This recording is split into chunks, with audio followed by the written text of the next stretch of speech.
Okay. So Ellie, why don't you introduce yourself? Tell us what you do, where you work, and then we'll dive right in, as those fancy podcasters Absolutely. say. Okay. Yes. So, my name is Eli Erenthal, as it says on the title of this live. And I live in Pomona, New York. I'm married. I have three beautiful children. My oldest is a 16-year-old girl, so I'm a parent of a teenager. So I think that alone qualifies me to Yeah. be here. I also have a Yes. 13-year-old son. Yeah. And yes, Double so qualify. I've been doing the parenting thing for at least 16 years.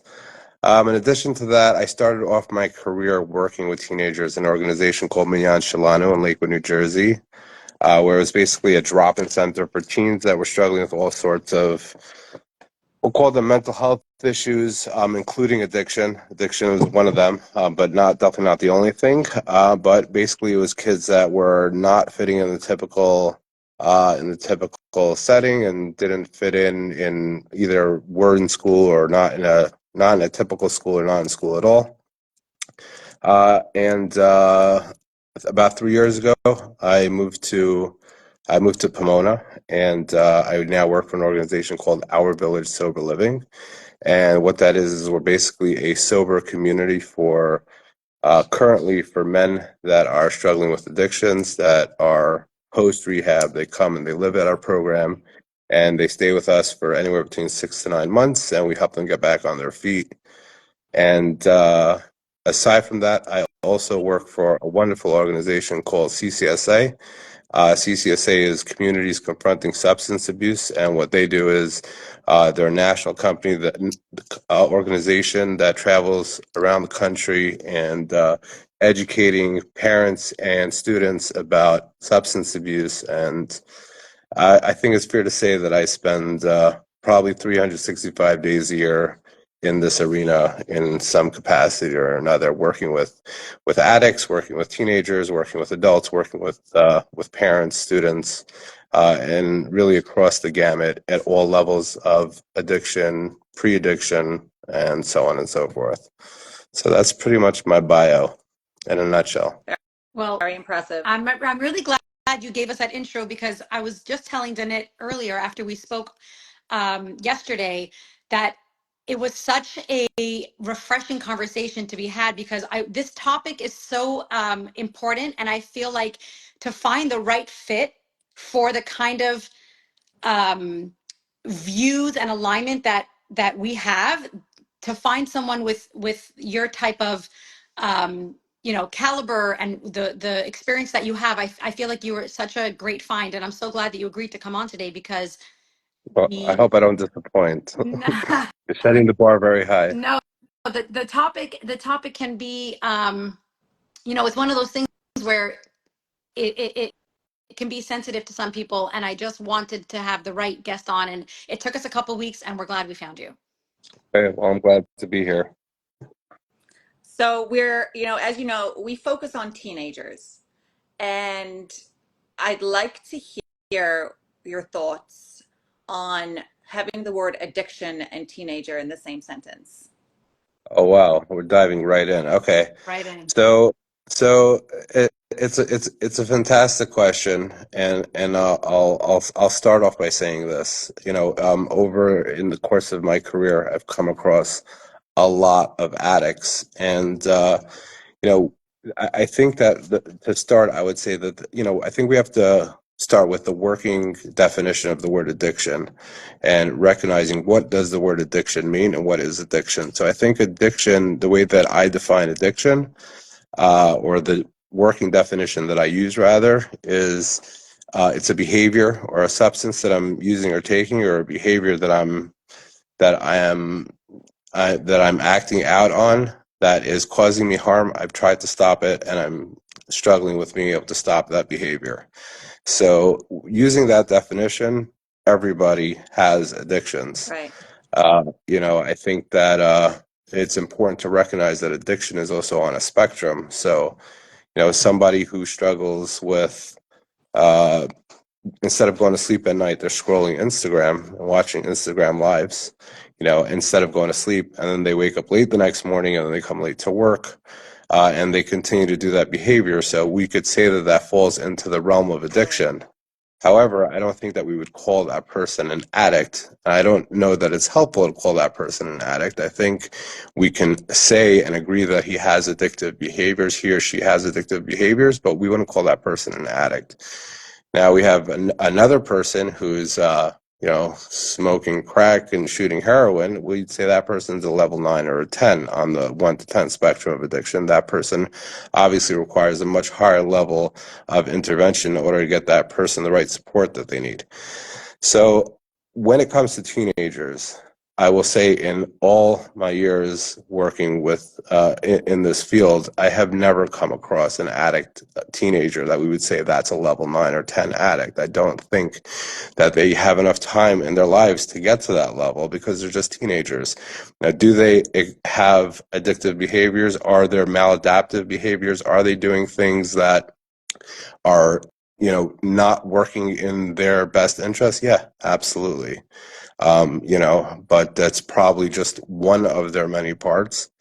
And to call them an addict, I think is something of a disservice to them.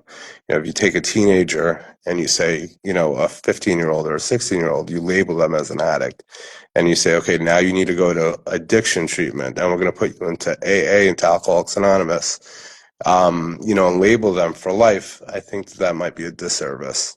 So, does that answer your question? It sure does. It does. So I think which then brings me to my next question, which is if you will say that they're not old enough to reach that point, when should parents start to be concerned? Okay, so having parents be concerned around behaviors and labeling their kid as an addict is two different conversations, right? So I have a 7-year-old that spends probably too much time on his iPad, and probably spends too much time, gaming and watching videos.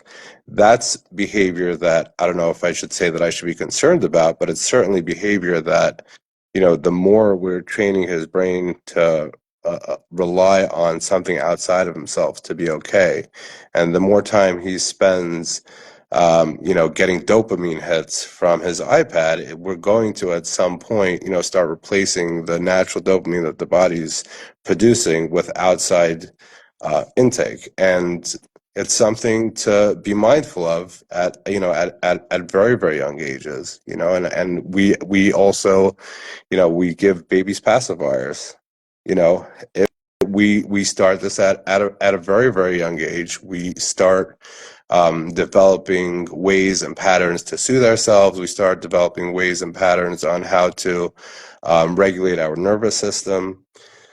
So I think that is something to be mindful of, at a very, very young age. And at the same time, being careful not to pathologize these behaviors and not to say that they're necessarily wrong or bad, and to be mindful of it at the same time. Okay. That's awesome. I have a question. It's a pretty loaded question, but you can take it apart. What advice would you give to parents to do their best to prevent their children from becoming addicted to whatever? We're talking about teenagers. Let's not talk about 7-year-olds with iPads. Yeah. Let's talk about Okay. teenagers who are experimenting and having a good time and going to Israel and hanging out with friends and meeting, like they're teenagers. We all Yeah. had a good time. But then how do we, everyone's gonna experiment and have fun. As parents, what can you say? How can you, what advice would you give, to stop them from going to that next level? Okay, so another great question. And yeah, it is a pretty loaded question. Well, I think that you're definitely right to say that kids are going to experiment, and kids, especially today, every 15, 16, 17-year-old kid on some level is exposed to addictive type behaviors. So I think that there's a few things that are very, very important. Number one is to take out the stigma. Like, let's not make it into a taboo topic that's not talked about. Let's talk about it. Let's have conversations. Let's educate our children. Let's talk about what are substances, how do they impact us, talking about the ways that substances are negatively impacting the development of our brain, how it impacts our reaction time, how it impacts the way that we think, and creating boundaries around it, and also creating a space where your children feel safe enough to be able to come and have these conversations with you. So I think that to say, to put your foot down and say, this is something that's absolutely, never ever going to happen, and you can't do this, and to be, very, very firm about it probably doesn't work. And I would Probably. say to be very liberal about it also probably doesn't work. And I think it's also important to recognize that culturally, substances is a very much big part of our culture, right? So yeah, at a very, very, very young age, you go to any bar mitzvah, there's an open bar, and bar mitzvah kids, 13-year-old kids are drinking at a bar. You go to any kiddush, there's alcohol on the table. In a lot of communities, there's a lot of, alcohol at a kiddush is a huge topic. The bigger and nicer the bottle, it means the nicer the kiddush. You find a lot of teenagers going to Shalom Zachar's Friday night, so that they could drink. So it's culturally part of, Purim, Pesach, 4 cups of wine, Simchas Torah. And, some people even, there are parents that are giving their children alcohol, and that's not necessarily a bad thing if we're doing it, Friday night, a little wine at Kiddush. That's something that I think that parents should be discussing with each other. And thank you, Chili. I think that parents should be discussing it and coming up with something that makes sense, and also making it that it's something that's talked about versus something that, kids have to go and hide from their parents. So, there are a lot of kids that will try alcohol growing up in the same exact community, and some of them become addicts and some of them don't. So I think that what there is to also recognize is that there are going to be some kids that are going to be more predisposed to becoming addicts than others. And And being I able to, want to go there in depth I when was you're done just with this about to thought. ask. Yeah, I was just Yeah. about to Yeah. say that. We'll put that aside for a second. yeah, Yeah. yeah. And so, if we look at like the numbers, right, most kids are not struggling with addiction, right? Most teenagers have the same exposure. And well, obviously it's societal, and depending on the community that you live in, where it's more accepted or less accepted. But most kids are not becoming addicts. Most kids are growing up to become healthy adults without getting trapped in addiction. So, what makes somebody who tries alcohol on Simchas Torah or Purim or at a kiddush be like, wow, this is amazing, I want to do it again and again and again? Right. So obviously there's a lot of factors. Peer pressure for teenagers is a huge factor for why a kid would try alcohol for the first time or try a drug or a substance for the first time. Peer pressure, teenagers, being a teenager, everything about being a teenager is about looking good in front of your friends and fitting in with your friends, right? So peer pressure is a huge, huge topic. And, I think that's something that also another thing that you need to be talking to your kids about. And then the other thing to recognize is that the reason why a kid would continue to drink, why a teenager would continue to drink, is because it's doing something for them. So if they are, well, let's say it like this: alcohol, drugs, substances, behaviors are never the problem. It's always the symptom of a bigger problem. So if I am feeling some kind of way, if I'm in pain, if I have some sort of anxiety, if there's something really bothering me, and then I'm able to take something, take a substance or act on a certain behavior, and that behavior or that substance allows me to feel better, then that becomes my medicine. And I start self-medicating. So again, we're going to probably keep coming back to the same place again and again tonight. Having an open relationship with my child, where my child is able to communicate with me freely in a way where they feel safe, where they feel heard, where they feel that they have somebody that has their back, right? That there's an alliance, that I am their number one person, that their parents are the number one people that they go to when they have an issue, is going to give me an opportunity that when my child is struggling, it's going to give me an opportunity to have a conversation with my child and find out what's going on with them and be able to support them so that they don't need to self-medicate. So, yeah, So can I does that answer the can I question? just jump? Yeah, it does. I just want to jump right in and just say, just to touch on that. You're sitting at the kitchen table. It's 9:30 at night. Your kid was out with friends. Your teen comes home and they're high as a kite. What do you do? Okay, so you're talking about there's what you're talking about could be Yep, there's yep. so many. Quite the fan club, Ellie. Yeah, Yeah, I'm looking at I the know. We're comments. seeing. Hilarious. Yeah, this is. love you guys too. Thank you. To be fair, one of those people commenting is my wife. The other ones, yeah. So um, the it, it it really depends. It really depends, right? So is it the first time that they came home high as a kite, or have they been doing So this every day? I'm You talking know? about first time parents experiencing it. I'm talking. I want it just for the regular, normal, Okay. Yeah, Okay. the kid typical. I comes want it to be Purim. typical.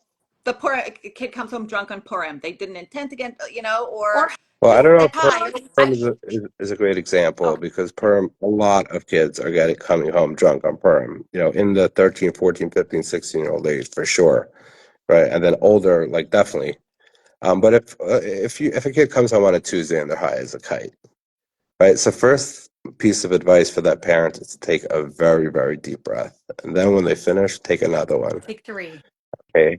Thank. Yeah. And then something that I've learned from my mentor, my teacher, who I think is on here, Sonny Perlman, taught me is that we never ever deal with a situation in a crisis. We don't have crisis situations. The reason why we don't deal with situations as if they're a crisis is because then we make mistakes. Mm. So the first thing is take a deep breath, recognize that the world has not come to an end, recognize that probably your teenager is going to be okay if this is the first time they used, and now you have an opportunity to have a conversation with them about it. well, probably you got to So wait until they're like not so yeah, high to have yeah, that conversation. Yes. definitely wait. Yes. Yeah, Yes. definitely wait, and then there's an opportunity to have a conversation. And if you didn't already have this conversation, now is the time to talk about it, right? And I don't know how long you have to. I know that as an educator for CCSA, we're going to schools and talking to kids as young as sixth grade. What do you tell We're talking them? What are you talking to them about? a lot of the things that we're discussing here. We're talking about what substances are, what they aren't, what impact they're going to have on you. Just talking about the way that they're going to impact your life, what leads people to using. Do you It's not think so does it typical. help? Like, have there been studies like speaking to kids from as an educator, like not parents? Like, I would think this conversation has to come from the parents. It's all very nice having people come to the schools, which I think is it's amazing, but I Yeah, think the parents need to have this conversation. yeah, you're absolutely right. I think the schools are doing, what they can. I think it's the responsible thing to do is to bring in a professional Absolutely. organization to But have the this conversation parents, with them. yeah, the parents can't leave it up to the school to handle it or to bring it up. Yeah, It has to be but a isn't team. that true for all Yes. topics? Like Yeah. if I'm going to rely on my kids' schools to educate my kids, and no offense to my kids' schools, they're all doing a wonderful job, but I do not rely on them to educate my kids hushguffically. Yeah, teach them math and teach them English and teach them all the important topics, but the things that they're not going to learn in school, that's on me. That's on me to educate myself first and then to be able to have conversations with them in a way that's informed, that's safe, that feels in alliance together with them. It's not me versus them. It's that we're doing this together. What type of Okay, so response do you get?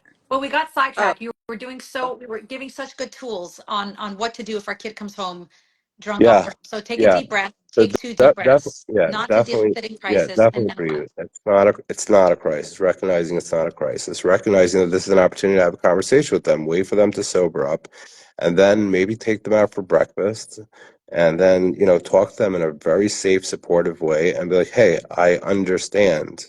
I get it. I recognize that there's peer pressure. I recognize that there's something called experimentation that you may want to be trying things out. I recognize that, this is something that a lot of kids are doing today. I recognize that you may have seen this in school and you may have seen it in a movie and you may hear people talking about it. And now let's talk about what it actually is, what it might be doing to you, what the impact it could have on you. why I'm you talking did about it? the dangers, Would you why ask you did. why? Yeah, absolutely. I don't know what kind of answer you might get. They might even say, I don't know, everyone else was doing Right. it, Should you, you I, know? I have a real question. Should we ground them for that? And Oh, and I good was gonna question. say I don't I know if you applaud can't see you my for face. no, and I'm like, go Yeah. you for taking them out for breakfast. Genius, Yeah. brilliant. Like, Yeah, what a you're way to asking the deal wrong with it. guy I know. about Oh, grounding I kids. had a smirk on my face. You can't see Yeah. me, but How You're would asking yeah. the wrong punishing a guy. kid help? How would it help? I don't like I Yeah. can't. Yeah. So I want to talk about that. yeah, this Instagram accounts are about parenting teens. So I'll just plug my parenting method. I Go for it. don't know that what I think is that the world is really, really good at giving consequences to our teenagers.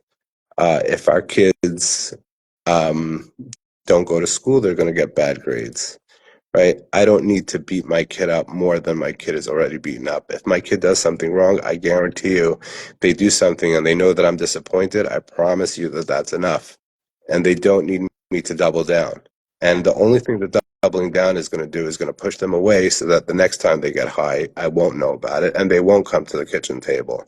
Yeah. And the next time they get high, I won't ever know about it and they're going to hide it from me. Yep. Now, if I take them out to breakfast and I say, hey, I get it, but I was also 16 at one point. If I take them out and I just give them a lot of love and reassurance and let them know that, hey, I'm your parent and I have your back no matter what, 100% of the time, then they'll understand that they have somebody that they could talk to and that they have somebody that's in their corner that's going to support them if they're struggling with something that's as serious as this. And this is a serious thing. And they actually even might be traumatized. They themselves might have experienced trauma by crossing a line that they were never willing to cross in the past. So for me to ground them probably is going to serve to push them away. Now, you might get some pushback on this, and people feel free to in Oh, the comments if you have an issue with what I'm saying. I personally, I mean, I know that, in working with addicts that, they're already in enough pain, right? The question was about somebody who's using for the first time, but somebody that's actively using, they're in a lot of pain. They're in so much pain that they're willing to put themselves through something as bad. I don't want to say as bad, but they're willing to do something, as significant as using a substance to make themselves feel okay. I don't need to add to that. I don't know that that's helpful. I have a 16-year-old daughter. She says strict parents create sneaky kids. Yeah, she's probably pretty spot on, and she's probably speaking from her own experience. Either not having strict parents and being able to, or seeing her friends and seeing how She talks people about her around her friends. acting. Yeah, She has certain friends that, a parent won't buy the kid a smartphone and the kid figured out how to get a smartphone very sneakily. Like the kids will figure this stuff out. They are smart and we can be with them or we could be against them. love that. And it's With probably them or our against best them. bet. Right. I mean, So like I don't know, a universe where that makes sense to be against my children. I mean, these are my kids. I brought them onto this planet. I have one responsibility. It's to raise them and to love them and do the best job that I can. And if that means that I have to educate myself, and if that means that I have to, go out of my way and out of my comfort zone to be able to have conversations with them, then that's my responsibility. Right. So going back to the topic we said earlier about disposition and some kids, most teens today are not addicted to something. That's what I heard you say. Well, And unfortunately, there are let me going to, just clarify that. What I said is that most kids have addictions. It's just that it's on a spectrum, and it's not as extreme as we might be willing to believe. Like they smoked weed a few times. It doesn't mean that they're a level 10 addict and they need to go to rehab. right. But I mean, in general, you can find every other person is addicted to something. It just Yeah, doesn't mean it's actually affecting their correct. their life in a negative way or hurting themselves or others. Yeah, So I just want to go back to that, that word that you use, like a disposition. Like some children will actually end up, trying out weed and then loving the feeling of what it does to them right.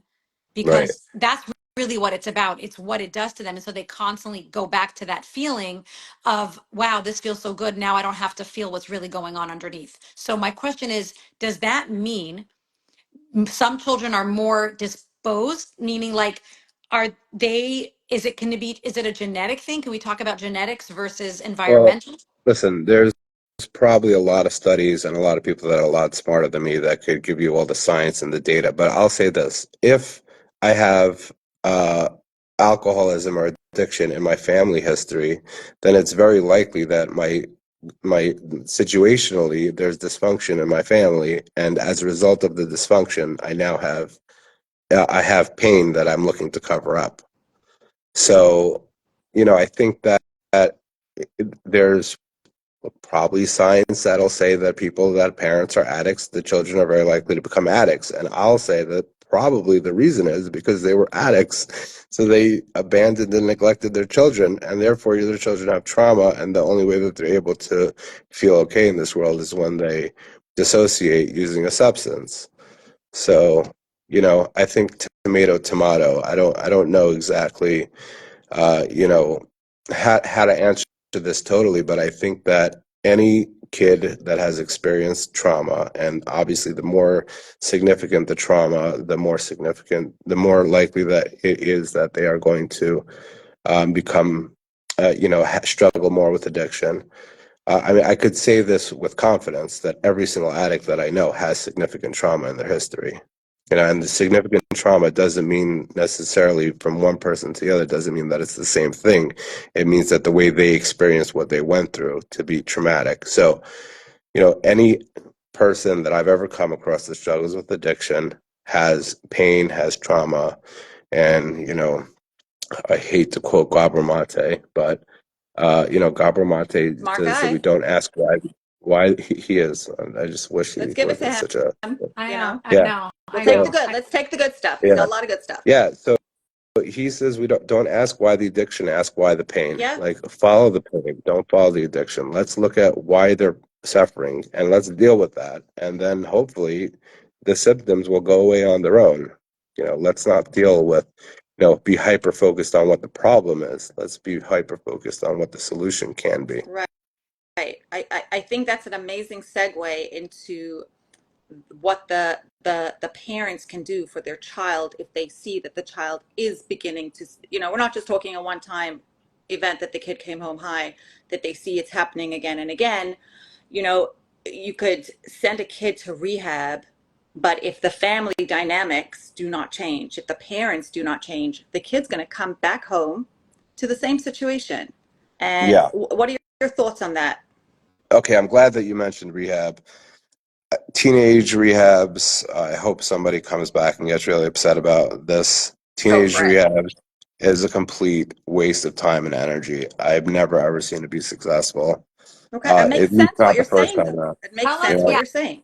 tell us why, because this is to me the most fascinating thing that when we had our conversation, I would love for you to share your Okay, so the thoughts. thing about teenagers is that most of these treatment centers, you go to a treatment center and you take a kid that's 16, 17 years old. He or she got to a point in their life where life was so bad that they start totally acting out, whether it's with acting out behaviors like substance abuse or different, maladaptive behaviors or cutting or eating disorders or anything that, because all these things fit into the same category, right? It's all ways of them saying, hey, I am hurting, please love me, please pay attention to me, please accept me. That's what they're doing.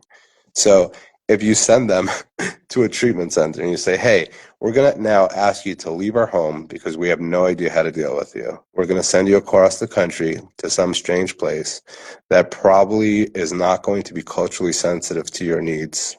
It's probably not going to understand you. We're going to put you in a place with other kids that are just like you. And what's just like you means other kids that their parents can't handle them because they're nuts and they're crazy and they're out of control and they're no good and we're going to send you there for 30 days and they're going to take your phone away so you can't be in communication with us and you're going to get better. Now, if I take a kid that's in pain and that's suffering, and all that that kid wants is to be heard and held and seen, and I send them away, I'm doing the exact opposite. Yeah. I'm doing the exact opposite. Now, I want to say, if there are parents on here that have experienced this and sent them away to treatment, I am not saying that what you did was wrong or bad. What I'm saying, I'm good for you for doing something. Yeah. But if I can suggest an alternative, it's do the exact opposite. Which Take is your kid, take your child, and hold them and hug them and never ever let go. Paint And show them how paint you a love brighter them. picture, more detailed, because if parents are listening, Yeah, yeah, we can your hug our kid, but child more. needs to know that no matter what they've done, no matter where they've been, no matter what kind of behaviors they've exhibited, they are still loved and accepted, and they always have a place at home, and where they belong is at home, and that their parents are going to do what they need to do to get educated and to strengthen themselves so that they're able to deal with this in a way that's meaningful. Now, there are going to be situations where the child is violent. Child parents will say, but this kid is having a negative impact on my other children. Yeah, these are all valid right. points. And They could I be lying, encourage you, stealing from them. I mean, there's yeah, okay. yeah, they could be doing all those things. And I'm going to encourage you to recognize that what's lacking is not their knowledge on what not to do. And sending them to a rehab center that's going to tell them don't steal from your parents is not going to make a Right. difference, because they already know that they're not supposed to steal from their parents. And they're not stealing from their parents because they're bad kids, it's because they're in pain. Right? So recognizing this, and maybe a perspective shift could be that I need to be able to love my kids unconditionally 24/7, whatever that means. And that means without any conditions. So even if they steal from me, it's still my job to love them unconditionally all the time without any conditions. And obviously, this is a lot easier said than done when my child is acting out in such an extreme way and it's hurtful. And yeah, I get it. I get that children can be hurtful to their parents. And you brought them onto this planet. Now it's your job to be able to love them unconditionally. And if there's something that's going on with them and they're acting out in this way, you don't have to blame yourself. It doesn't mean that you did anything wrong. You're not bad. You're not a bad parent. And it's time to level up, and you have to up your game and figure out how to deal with this child and meet them where they're at right now. This is where they're at. So either change your parenting style, learn something different, or do something different, because obviously whatever you're doing till now isn't working, or it's not working as effectively as you'd like it to.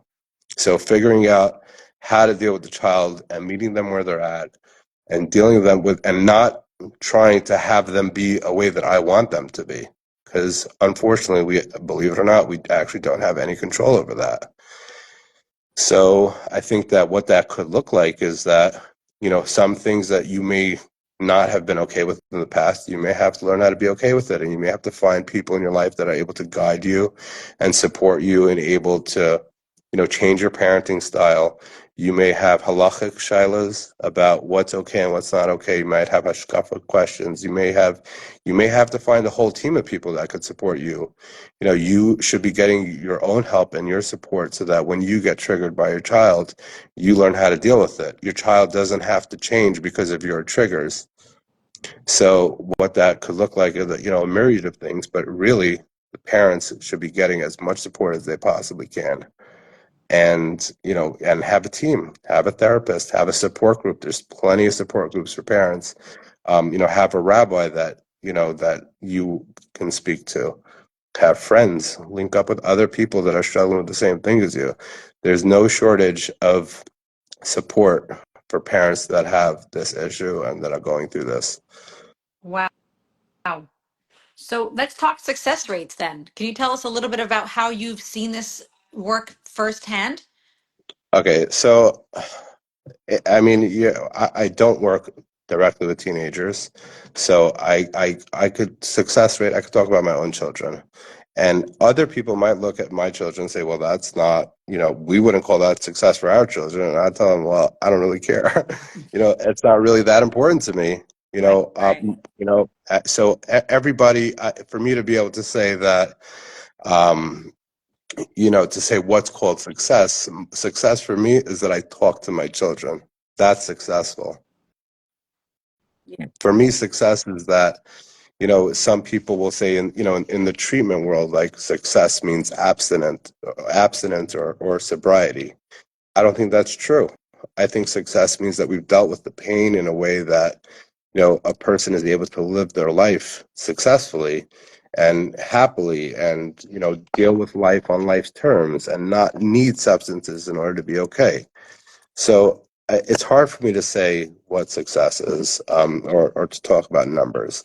But I think what I've experienced in my own life, my own personal experience, and with the people that we're working with, is that this is a model that seems to be working well. And listen, let's put it this way. If the way you're currently doing it isn't working, try this way and let us know.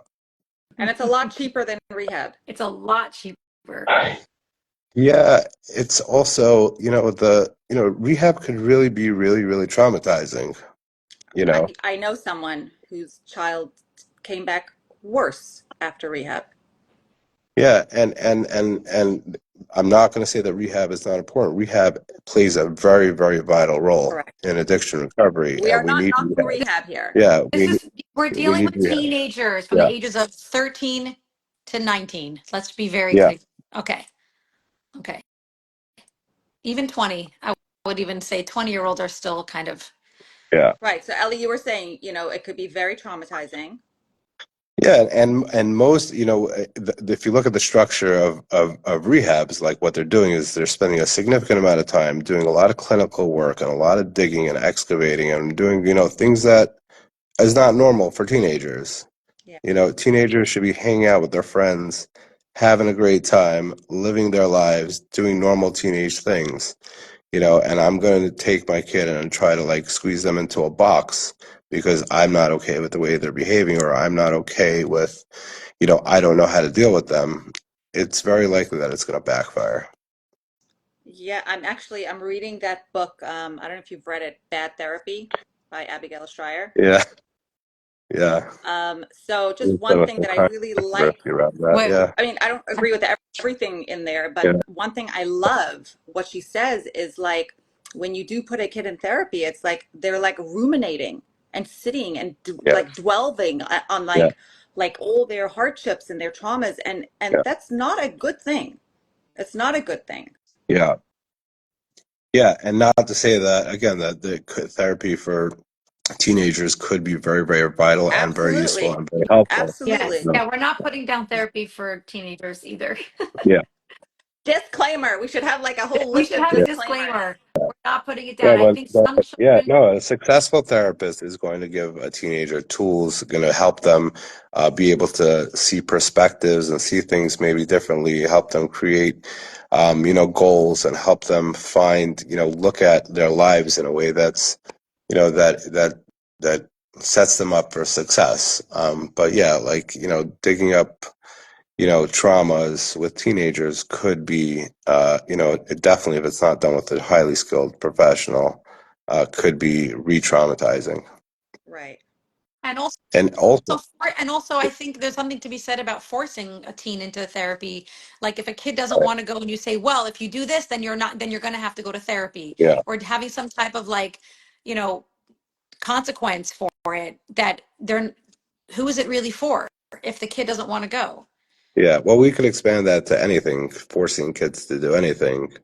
Uh, I don't want to say probably, forcing kids to do things, in my experience, usually ends up in them either resenting me, resenting the thing that we've asked them to do, and just ending up not having the intended results. I think that it's not only for teenagers. I mean, like at our village, I mean, one of the primary criteria for coming to our village is you really need to want to come. You really need to want to come. And if you're being pushed and forced to do it, don't come. Just don't come, because it's not going to work, because we're going to ask you to do things that are difficult, and taking your life on, taking responsibility for your life is difficult. And if you don't have the fortitude and the wherewithal and the resilience and the grit and the willingness to do what it is that you have to do, it's probably not going to work out. So I think that we can encourage our kids, we can inspire our kids, we could lead by example. We could, live a life that emulates the things that we want them to aspire towards. But I think that forcing them may or may not backfire. But yeah. If anyone wants to try it and let us know how it went, feel free. Send us a message. Somebody asked here, Ellie, I'm going to scroll back. Someone asked a question more about support groups. Would you be able to, maybe after the live, if you can send, or even Yeah. if you want to even bring it up here, some support groups for Yeah. parents I or mean, have if some we're children that are talking struggling? specifically about addiction, CCSA has a wonderful support group for parents. But there's really is a lot. I mean, every community has something. I mean, there's Avi Fishoff's program, which twisted Safe Hands. parenting. Yeah. You know, He was our first host. He was our first guest okay, on our show. that's very telling. Okay. So I mean, there's tons. I mean, there's tons. There really is a lot, and I will. Yeah, maybe we could write something in the comments after the live. Is going to be saved. It will be Yeah. saved, but the comments Uh, don't get saved. So, okay, so we'll put something in the comments. Yeah, and but so then, CTSA is really a wonderful organization. You can okay. reach out to them. Also, you can call them, and they can point you into the right direction. They have support groups, and they have resources and all the Jewish communities that are able to help you with teenage addiction and the like. What do you think about the word enable? What's your view? Uh, that's a great question. Yeah. Uh, oh, enabling the holy enablers. Yeah, I love enabling. I think it's a great idea. I think everybody should do it. I think we should enable our children. I think that, What does that look like? What does enabling your kid look like? yeah, I think that, wow. I think that I don't need to enable my kids to do any kind of negative behaviors. My kids know how to do it. They have friends. They could do anything that they want to do. They're extremely clever. I think not just my kids, I think teenagers in general are resourceful. I think anything that they want, they can get Yep. and they'll have, and they'll go out and they'll do it. So if you want to know, like, do I think you should give money to your child who might be acting out with addiction? I think you should love your child and give them and support them in any way that they might need. And if you're afraid that you're enabling them by giving them money, then what's missing is probably the money is not the thing that's getting them to use or act out. If they're using it and acting out, it's not because you gave them money and now they use that money to go buy drugs. That's not what's happening. Correct. What's happening is something below, something beneath what we're seeing on the face of it is that there's something that's driving them to use and act out. So if you want to take away their money, what's probably going to happen is you're going to alienate them, and then they're going to steal money from you. Mm-hmm. If you don't give them any money, they're going to steal money from other places, and they're going to do other, maybe more harmful behaviors that are going to be able to get them what they need, or go steal alcohol, or go, they don't need your money. They don't need your money. When you give them money, it's one way that you could show them that you trust them. You show them that you love them and that you believe that they're going to do the right thing. Are they going to do the right thing? I don't know. But my job is to constantly shower my children with love and also really, really letting them know how okay they are right where they are and just as they are. And it doesn't have to be conditional. Now, does that mean that I just give whatever they want whenever they want? I'll have to bring Avi back on to ask him this question. Yeah. Well, Uh, his interview saved, yeah, so we can post that here yeah, for those who need. yeah. I mean, Avi also is very, very specific Right. to characterize kids, and there's different categories. The more extreme behaviors require more extreme interventions. So, Avi's method is specific for specific kids, but I'm talking on a much more general level. Right. Is you know is that we have to be able to trust our children, to love them, to let them know that they're trusted, let them know that they are accepted, and let them know that uh, they're perfect just the way that they are. And if there's something about them that doesn't meet your ideal, that's That's on as the you. kid, That's on the you. kids say, that's a you Yeah. problem. Yeah. Yeah, Yeah. That's your issue that you deal with your therapist, not the kid. yeah. There's a comment here that says common denominator in all these talks is pour love into your child. So beautiful. Yeah, we can end right there. That Well, is my wonderful sister who made that comment. Love, spot on. that's cute. I love the support you get, Danit, every week from your family. Oh my gosh, my whole family, everyone like comes on. It's But so it's good. It's good. what you were saying before about not giving your kids money. Avi Fishoff says something really funny. He said, well, whatever funny, Avi, he has a funny style. He says, never in the history of a kid who, was smoking weed or whatever, you've never heard a kid say, well, my parents stopped giving me money, so now I stopped doing drugs. Like Right. that was it. It was the end. The That was second the they stopped reason. giving me money, that was it. Yeah. So, Yeah. so yeah, Right. you're right. I want to add to what Abi's saying is that what that also teaches us is that our kids are extremely resourceful and they know how to do what they need to do in order to get things done. Yep. So if I try to tell my kid the only way that you're going to be successful is you wake up every day and you make your bed and you go to school on time, it's actually not true. Look at any drug addict. Look how successful they are. Right. Look. They figured it out Yeah. Yeah. somehow. Yeah. Yeah. So don't underestimate your kids either.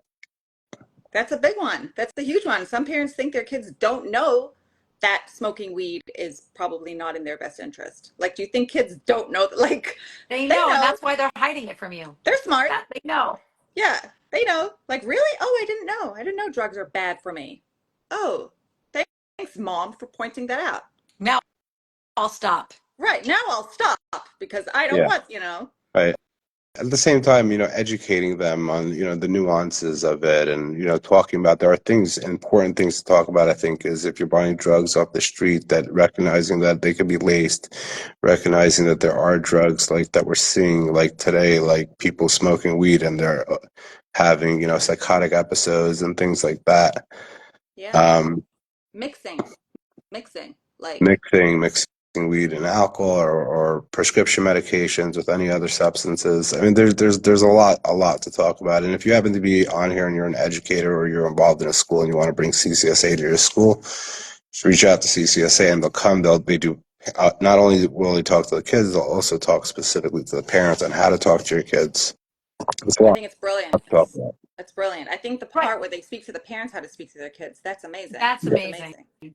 I mean, at the end of the day, we're talking about two different ends of the you said before when we started the live, there's a spectrum here. There's a spectrum of addiction and there's also a spectrum of types of children. You have some children who are typical regular children who are going to experiment, and then you have those children who are in pain and are suffering and they are, nothing you say or do or even try to talk to them about something being laced, it won't matter. So that comes down to the point of know your child. And the only way to know your child is by talking to them and by trying to connect with them and loving them and supporting them no matter what. Because if you don't know your kid, then how will you know if telling your addict child, by the way, be really careful when you smoke that marijuana because I'm scared it's going to be laced.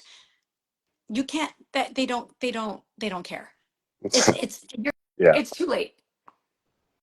Yeah, it's that there's, like you said, know your child, have a real, authentic, honest relationship with them, and be the person that they talk to when they're struggling.